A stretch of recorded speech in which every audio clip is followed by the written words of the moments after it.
which says that one day, this was uttered years ago, 20 years ago, by an ascetic in Crete, Theodore, an ascetic in Crete. He says, one day you'll be sipping coffee, you will hear the news that the Israelis have hit the nuclear program of Persia. That will be when the major worldwide events will start.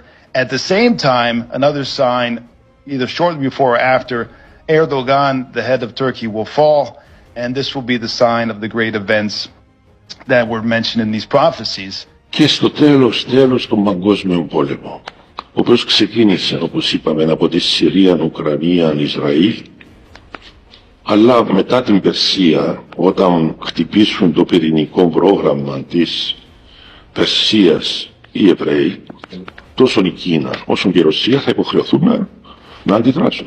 Οι προφητείες λένε των Αγίων, και πρόσεξε, όχι μόνο των Ελλήνων Αγίων, και των Ρώσων και των Ρουμάνων και των Σέρβων, ότι θα ρίξουν πυρηνικά. Και το εκπληκτικό, ξέρετε τι είναι? Ο Πούτιν και η Κίνα δεν το θέλουν αυτό.